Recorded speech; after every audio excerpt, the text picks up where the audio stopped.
Ei, Silvio, tô de frente hoje com os protagonistas de uma das mais fascinantes histórias da humanidade. Alírio Neto e Igor Hickley são atores e interpretam Judas e Jesus na mais recente montagem brasileira do mega musical Jesus Cristo Superstar. Alírio, o Judas, é de Florianópolis e tem mais de 20 anos de carreira com sólida formação em canto lírico. Igor, o Jesus Cristo, vem do interior do Paraná, tem quase 15 anos de estrada como ator de musicais e novelas, onde já interpretou heróis e vilões. Muito bem, gente. Obrigada pela presença. Agora, quando vocês nasceram, o Igor em 84 e o Alírio em 76, que absurdo. Jesus Cristo Superstar já era um sucesso e já era um sucesso em outros países. Quando é que vocês ouviram pela primeira vez as músicas desse musical? Olha, eu ouvi há uns 10 anos atrás. Eu tinha uns primos que eram muito fãs, assim, né, de heavy metal e do musical, do filme. E aí eu tinha ouvido falar, mas eu não conhecia muito bem ainda a história. Aí fui buscar, e depois quando eu comecei a fazer musicais, eu me apaixonei por esse musical. Falei, eu quero fazer. Jura? Esse é o musical que eu quero fazer na minha vida. Isso, assim, há uns 4, 5 anos atrás. E aí eu falei, não, isso é meu. E aí comecei a estudar e tal. Então, peraí, depois vamos saber detalhes. Você ouviu quando pela primeira vez? Nossa, eu com adolescente, há 14, 15 anos, comecei com banda de rock. E aí vi aquele bolachão do meu tio. Que era vinil, não é? Era vinil, né? E aí eu falei, deixa eu ouvir esse disco aqui. Ele falou, não, você vai gostar, do cara do Deep Purple cantando. E quando eu ouvi, eu falei... Fiquei impressionado, né? Porque tinha todos aqueles agudos, aquelas coisas todas. E isso me fez também, foi uma das coisas que... Querer vir a ser cantor, né? Cantar daquele jeito lá, e ficava gritando, que nem um maluco. Com esse musical, especialmente, é isso? Curioso como entrou o musical na vida de vocês. A estreia do musical, que se deu no começo dos anos 70, ele acontecia logo depois de 68, que foi um ano especial no mundo, não é? E particularmente, que a gente se lembra, tem muita lembrança da revolta dos estudantes em Paris e nos Estados Unidos, o movimento contra o Vietnã, né? O que se dava no Vietnã, contra a guerra do Vietnã. Para vocês, o que esse musical faz, ou melhor, o que faz hoje em dia ainda esse musical ser fascinante? É bem interessante, assim, porque, apesar de tudo, eu acho que é um musical extremamente atual. A história de Jesus, para mim, é atual. O que a gente está mostrando ali, nesses 3 últimos dias, nos últimos dias de vida dele, eu acho muito fascinante. Eu acho que é uma entrega de um homem que veio com um objetivo. Se ele fez milagres, se ele foi divino ou não, isso a gente não está colocando, não está entrando nesse mérito. Mas eu acho ele fascinante pela mensagem de um amor incondicional, que perpetua até hoje. Em 2000 anos depois, a gente continua com essa referência, que foi uma entrega absoluta de um cara. Então, eu acho que o musical é muito legal poder fazer essa peça, porque a gente vê que algumas pessoas que se afastaram um pouco de religiões, da espiritualidade, para não falar de religião, que se afastaram da espiritualidade, saem do teatro tocados. É mesmo? Eles saem assim agradecidos, falando, nossa, que bom, eu nunca fui, eu nunca senti proximidade com Jesus, a história de Cristo, mas pela primeira vez na vida eu me senti tocado. Então isso é muito legal pra gente, quando a gente pode repassar essa mensagem, servir como canal. Isso é fantástico, pelo menos pra mim. Nossa canção.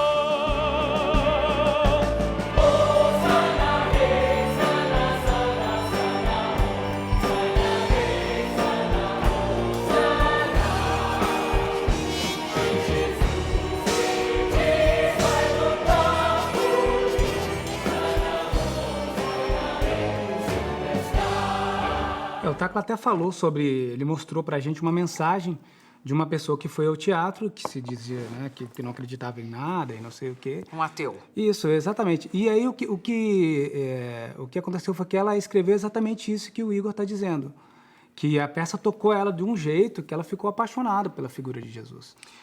Foi bom tocar no nome do Tacla. Como não tocar no nome do nosso mestre? Foi bom falar do Tacla. O Tacla, eu acho um príncipe, um gentleman, mas eu gostaria de saber se ele é assim quando ele tá O quê? É pra falar mesmo? quando ele está na direção de um espetáculo.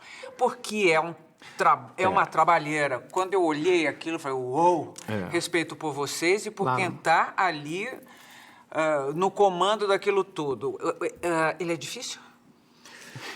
Ele é bastante exigente, assim, um cara que é difícil em algumas horas, mas ele sabe exatamente o que ele quer. E ele sabe tirar aquilo do jeito que o ator precisa, né? Então, no meu caso, que eu não tenho tanta experiência quanto o Igor... Como ator. Exatamente, como ator, o palco, para mim, sempre tive uma relação diferente com o microfone, aquela coisa que o roqueiro, né, ele sobe, tem um pedestal, tem um microfone e utiliza aquilo como se fosse uma arma. É o que eu sempre pensava, um soldado, eu quero atingir todo mundo com a minha energia. Nesse caso, ele soube ler isso e direcionar para aquilo que ele estava pretendendo como Judas, assim. Então, eu demorei um pouquinho para entender, mas acredito que a partir do momento que isso começou a ficar claro, para mim o processo ficou um pouco mais fácil. Ele é impressionante. Ele me fez entrar em contato com coisas que eu não imaginava, assim. Para você foi mais fácil um pouco. Eu sou suspeito pra falar, porque eu Eu adoro. olho para você, parece que eu não Você sei. Você tá voltando. Não sei o que está acontecendo aqui comigo. Eu que tinha dúvidas, Jesus, veja só. Bom, e aí? Não, eu amo o Taclo. O Taclo, eu acho ele fantástico. Eu acho que ele não é só um bom diretor de ator, mas ele é um diretor... Ele é fantástico porque ele mexe em tudo, né? Desde o figurino, a luz, ele faz tudo. Ele é impressionante, assim, a força e como ele conduz. Eu acho que ele é uma máquina, ele é temperamental, mas eu acho que é uma característica dele. É porque você vai passar de novo, Não, vou né? passar por ali. Mas olha, ele perde a paciência. Não. Ou ele perde...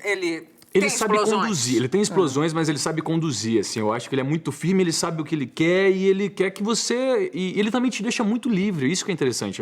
Eu tinha um pouco de medo, assim, antes de trabalhar com ele e tal, mas trabalhando com o Taclo, eu vi que ele abre para você propor.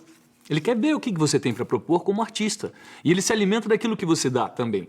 Então eu acho fascinante, espero poder trabalhar muito com ele, adoro o Tacla. Uma outra coisa, estamos dentro dos musicais. Vocês dois vêm de experiências em musicais, além dessa experiência. Os musicais brasileiros têm sido, hoje em dia, focados em personalidades muito próximas da gente, historicamente próximas, né? Tem Elis, Tim Maia, Cazuza, e com músicas que são muito... que a gente reconhece, são muito confortáveis nos nossos ouvidos. Não é o caso de Jesus Cristo Superstar, se bem que tem pelo menos uns dois... que anos atrás se ouvia muito, pelo menos duas músicas bastante populares lá. Mas vocês acham que esse caminho do musical brasileiro é o melhor caminho ou vocês são favoráveis ao estilo clássico, de composição própria para um musical? Eu acho que é uma fórmula certeira, né? Que a gente vê que os teatros lotam, o público sai em êxtase, porque já tem uma identificação fácil com as músicas. É uma fórmula fácil, assim, e eu acho muito legal porque movimenta. Então tá tendo uma produção atrás da outra. Para os atores é excelente, porque a gente tá o tempo todo podendo trabalhar. Então, eu acho que é uma coisa muito bacana. Mas eu particularmente eu prefiro os musicais, não prefiro, mas eu gosto dos musicais a Broadway, eu gosto os que não são tão narrativos talvez assim, mas não é uma crítica, é só um estilo, eu acho que é um estilo diferente. Você?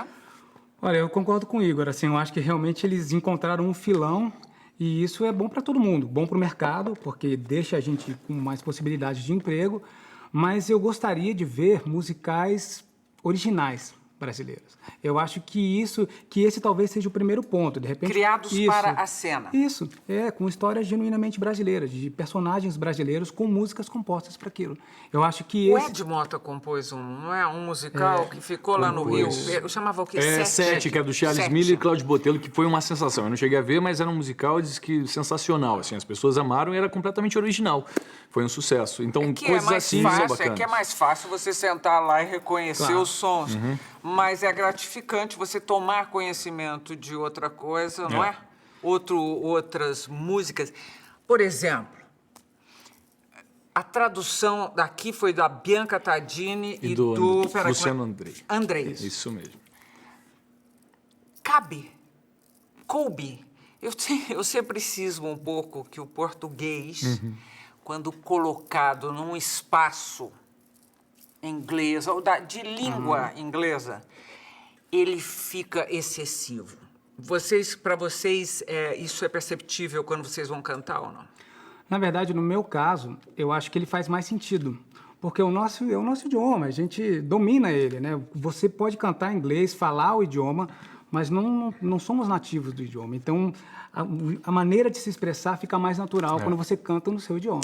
Mas você entendeu o que eu quis dizer? Sim. Que era uma coisa de um conforto, assim, caber a palavra. Você É tá difícil quando entendendo as o que eu pessoas estão quero dizer? acostumadas já a escutar música em inglês e depois escutar em português é muito difícil. Mas a sorte que a gente teve foi que a Bianca e o Luciano, eles são atores, são fantásticos, né? São cantores. Eles sabem a dificuldade do ator de ter que encaixar o português. eu acho que eles fizeram um ótimo E eles fizeram um ótimo trabalho, então foi tudo muito cuidadoso. Eles já fizeram a tradução pensando como seria, até mesmo para as notas, para a gente atingir as notas, que são extremamente difíceis, né, em português.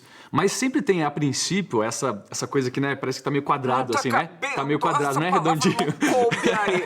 Agora, porque o idioma inglês, ele é melódico, né? E é Ele é sonoro. redondinho, Sim. e palavras Parece mais que é feito para ser em concisas, inglês só né? mesmo, né? Foi composto nesse, né? Então facilita mesmo. Vamos à pedreira agora.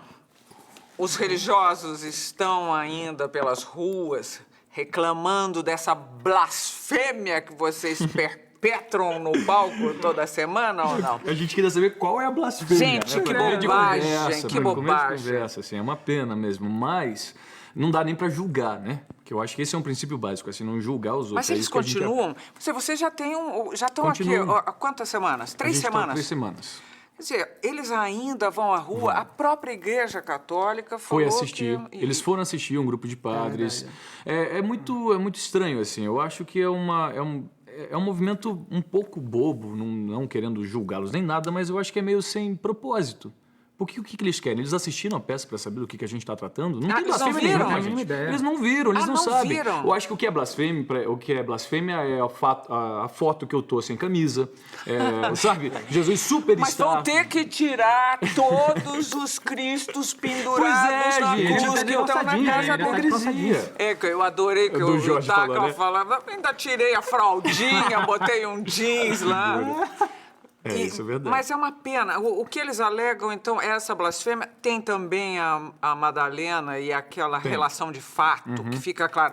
Que, para mim, me aproxima muito daquela figura ou esta imagem de Cristo, porque é um pensador, quer dizer, um ser humano que se aperfeiçoou de tal maneira que começou a pensar como um todo, não é? Como deveríamos todos, não é? Se eu morro, é aquela história, se eu morro aqui, a humanidade toda está morrendo um pouco.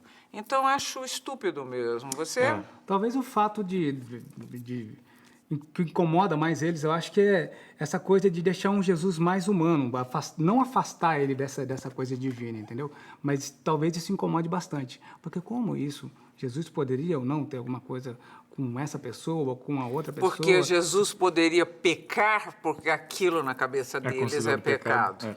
E não é, a peça não tem nada disso. A peça fala de amor, fala de Jesus fala de amor o tempo inteiro. resistência à tirania, não é? A imposições. O que mais?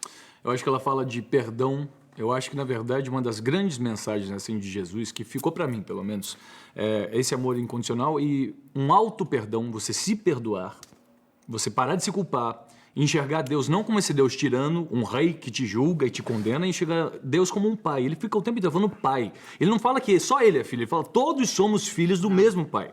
Então, eu não sei por que, em algum momento, eles começaram a falar que Jesus era o único filho. Sendo que o próprio Jesus falava, somos todos filhos do mesmo pai. Esse cara, ele veio falando que somos todos divinos, temos a parcela divina dentro de cada um. Eu acho que o que ele se propôs a fazer era muito fantástico. Isso, para mim, é um milagre. Ele veio iluminar as mentes das pessoas que estavam na escuridão, achando que era só uma coisa. Então, acho que a peça fala de perdão, sabe? Perdoa, se perdoa, abra a mente. E eu acho que isso que é um dos grandes fatores e que pega o público, assim, e as pessoas se identificam. Você concorda? Com certeza. Vai discordar, Judas? Não tem como. Olha aqui, nós estamos terminando o primeiro bloco de frente com os atores Alírio Neto e Igor Hickley, o Judas e o Jesus do musical Jesus Cristo Superstar. No próximo bloco, eu converso apenas com o Igor, depois só com o Alírio. No último bloco, eles voltam para juntos nós cometermos aqui o bate-bola. Até já.